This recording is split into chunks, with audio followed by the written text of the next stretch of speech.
ఒకరిని ఒకరిని దూషించుకోవడము, ఒకరిని సోషల్ మీడియాలో అంతగా దూషించుకోవడం ఎక్కడా చేయరు. ఒక్క జగన్మోహన్ రెడ్డి గారి విషయంలో మాత్రమే రాజకీయంగా మేము వ్యతిరేకిస్తే సోషల్ మీడియాలో ఆయన ఒక రాక్షస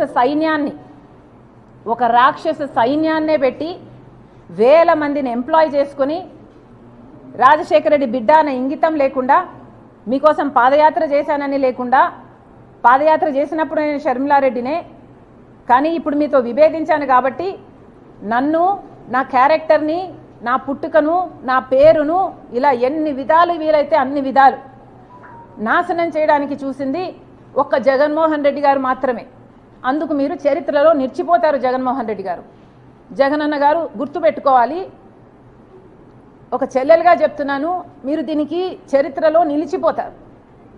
ఒక చెల్లెలను మీకోసం అంత త్యాగం చేసిన చెల్లెల్ని గౌరవించకపోగా మీ మూకల చేత, మీ కుక్క బిస్కెట్లకు ఆశపడే ₹10 ఇస్తే రూపాయి యాక్టింగ్ చేసే పేడ్ ఆర్టిస్ట్ల చేత మీరు ఎంత దూషించారు, బెదిరించారు, ఎంతగా క్యారెక్టర్ అసాసినేషన్ చేశారు అన్నది మీ పేరు చరిత్రలో నిలిచిపోతారు. ఇంకా అన్నారు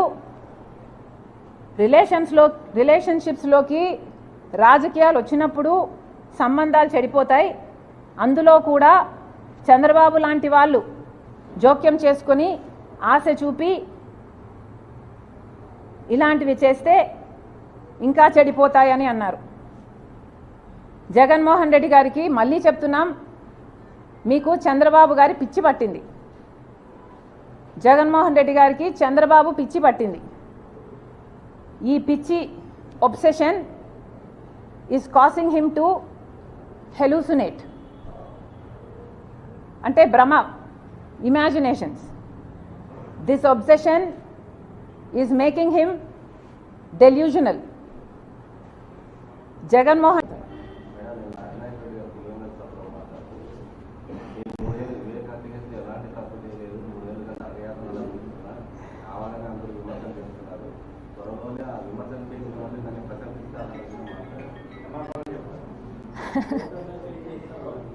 మరి ఎందుకండి సిబిఐని తప్పించుకొని తిరుగుతున్నారు? ముందుకు ముందు బెయిల్ ఎందుకు తెచ్చుకుంటున్నారు?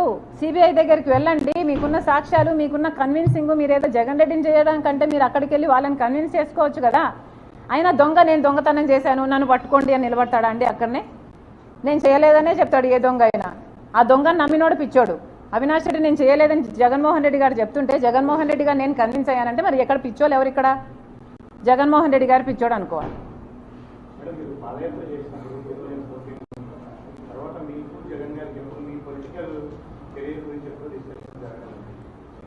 అమ్మా, నేను పాలిటిక్స్లోకి రావాలి అన్న కోరిక నాకు కాదు కానీ మిగతా అందరికీ చాలా మందికి ఉంది. ఈ పాప పాలిటిక్స్లో షైన్ అవుతుంది, ఈ పాప నీకు బలం అవుతుంది, ఈ పాప పార్టీకి మంచిది అవుతుంది అన్న ఒపీనియన్ను జగన్మోహన్ రెడ్డి గారికి వందల సంఖ్యల్లో చేస్తుంటారు. అమ్మ కూడా చేసింది. అమ్మకు కూడా జగన్మోహన్ రెడ్డి గారు నన్ను ఎంపీని చేస్తాను అని మాటిచ్చారు. తర్వాత అమ్మ అడుగుతూ వచ్చింది తప్ప ఎంపీని చెయ్యి అని నేను ఒక్కరోజు కూడా జగన్మోహన్ రెడ్డి గారిని నాకు ఈ పదవి ఇమ్మనని కానీ, నాకు ఈ పోస్టు అని కానీ నేను ఒక్కరోజు కూడా నా నోరు తెరిచి అడిగిన పాపాన పోలేదు. ఎందుకంటే నాకు తెలుసు ఆయనకి ఇష్టం లేదు అని. ఏదైనా అన్నకి ఇష్టం లేదులే, అన్నకు వదిలేద్దాంలే, అన్న అడిగాడు చేద్దాంలే, అన్న కోసంలే, అన్న అని పిచ్చి పట్టిన దాని మాదిరి నేను చేశాను. దానికి ఈరోజు అనుభవిస్తున్నాను. అమ్మ చెప్పినప్పుడు కాదండి, అమ్మకి మాట ఇచ్చింది ఆయనే. అదే కదా ఆవిడ అడిగేది. మాట ఇచ్చావు కదా నిలబెట్టుకో అని ఆవిడ అడుగుతుంది. ఇంకొద్దులేమ్మా ఇవన్నీ అనవసరం. Thank you. మీకోసం త్యాగం చేసిన దాన్ని నేను కాదా? ఆఖరికి నా కాలు ఇంజరీ అయితే కూడా అతి వేగంగా ఫిజియోథెరపీ చేసి మళ్ళీ వెంటనే చేయాలి అని తాపత్రపడి చేసింది మీకోసం నేను కాదా? మరి నేను ఇన్ని త్యాగాలు చేసినా కూడా నాకు రాజకీయ కాంక్ష ఉంది అని మీరు అంటున్నారే. నాకే గనక రాజకీయ కాంక్ష ఉంటే నేను పొందాలనుకున్న పదవి పోస్టు మీ పార్టీలో నేను మొండిగానైనా పొందగలను. వివేకానంద రెడ్డి గారి లాంటి వాళ్ళు నాకు అండగా నిలబడడానికి నన్నే ఎంపీని చెయ్యాలి అన్ని ఎంతోమంది మీ పార్టీలోనే ప్రయత్నించిన వాళ్ళు కూడా ఉన్నారు. వాళ్ళందరి అండా చూసుకొని నేను ఏ రోజైనా మీకు రిబెల్ చేశానా? నాకు రాజకీయ కాంక్ష కానీ డబ్బు కాంక్ష కానీ ఉంది అని మీ మనస్సాక్షిలో మీరు నిజంగానే నమ్ముతున్నారా? నాకు రాజకీయ కాంక్ష మీకోసం మీతో ఉన్నంత కాలం, మీరు ముఖ్యమంత్రి అయినంత వరకు నాకు రాజకీయ కాంక్ష లేదు, నాకు డబ్బు కాంక్ష లేదు. నేను ఏం చేసినా మీకోసం చేశాను, నేను త్యాగం అనుకొని చేశాను, నా అన్న కోసం అనుకొని చేశాను. మీరు ముఖ్యమంత్రి కావాలని, రాజశేఖర్ రెడ్డి గారి సంక్షేమ పాలన మళ్ళీ మీరు తీసుకొస్తారు అని నమ్మి చేసిన విషయం వాస్తవం కాదా? మన ఇద్దరము నమ్మే బైబిల్ మీద ఒట్టేసి నేను చెప్పగలను, నాకు రాజకీయ కాంక్ష కానీ డబ్బు కాంక్ష కానీ ఏ ఇతర ఆశ లేకుండా, ఆశించకుండా ఏ ఒక్క రోజైనా మిమ్మల్ని ఒక పదవి కానీ ఒక పోస్ట్ కానీ నేను అడగకుండా మీకోసం చేశాను, ఇది నిజం అని నేను బైబిల్ మీద ప్రమాణం చేయగలను. మీరు అదే బైబిల్ మీద ప్రమాణం చేసి నేను మిమ్మల్ని ఈ పోస్ట్ అడిగానని కానీ ఈ పదవి అని అడిగానని కానీ మీరు ప్రమాణం చేయగలరా?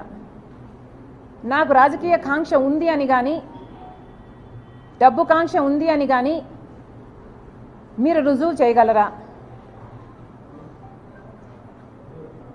అసలు మనిషి మంచితనాన్ని గుర్తించడం రాజశేఖర్ రెడ్డి గారి దగ్గర నుంచి మీకు ఎందుకు రాలేదు? ఏదైనా ఒక లావాదేవీ కోసం, ఏదైనా ఒక లాభం కోసం ఆలోచన చేసే మనిషి కాదు రాజశేఖర్ రెడ్డి గారు. ఆయన బిడ్డను నేను. ఆయన హృదయానికి దగ్గరగా ఆయన మాటలు వింటూ ఆయన హృదయంలో హృదయంగా పెరిగిందని నేను. ఆయన ఆశయాల కోసం ఆయన ఏ రకంగా అయితే త్యాగం చేసే మనసు ఆయనకుందో ఆ రకంగానే నేను కూడా ఆలోచన చేయాలి, ఆ రకంగానే మీకు నేను సహాయపడాలి, అంత నిస్వార్థంగా మీకోసం నేను త్యాగం చేశాను, మీకోసం నేను నిలబడడం జరిగింది. ఎంత బహిరంగంగా రాజకీయ కాంక్ష వల్ల నెపోటిజం అంటున్నారే,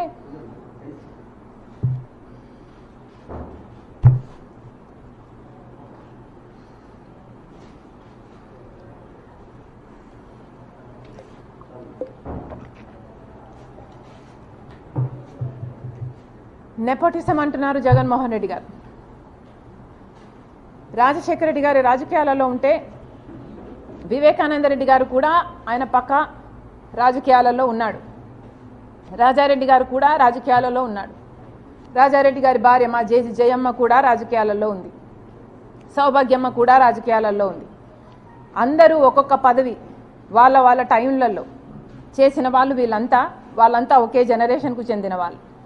మరి ఆ టైంలో నెపోటిజం ఉన్నిందా? జగన్మోహన్ రెడ్డి గారు నెపోటిజం గురించి మాట్లాడుతున్నారు. మరి మీరు ముఖ్యమంత్రిగా ఉండి కూడా, మీ పార్టీ మీరు పెట్టి కూడా ఇంకా ఎవరు బంధువులు ఉండకూడదు అని మీరు చెప్తున్న ఈ లాజిక్లో రవీంద్రనాథ్ రెడ్డి గారు లేరా? మీ బంధువు కాదా? మీ మేనమామ. సుబ్బారెడ్డి గారు సొంత చిన్నాన్న, అమ్మ మొన్నటి వరకు అధ్యక్షురాలు, అవినాష్ రెడ్డి ఒకటే జనరేషన్లో మీ భార్యకు బంధువు, నా తమ్ముడు అని నెత్తిన పెట్టుకొని తిరుగుతున్నవాడు. మరి వీళ్ళందరూ మీ పక్కన మీ బంధువులుగా ఉంటే అది నెపోటిజం కాదు. ఈరోజు మీ చెల్లెలు మాత్రమే మీ పక్కన ఉంటే అది నెపోటిజం కిందికి వస్తుంది. మీ మాటలు మీరు ఎంత ఇన్సెక్యూర్గా ఉన్నారో చెప్తున్నాయి. మీకు అర్థమయ్యే మాట్లాడుతున్నారా?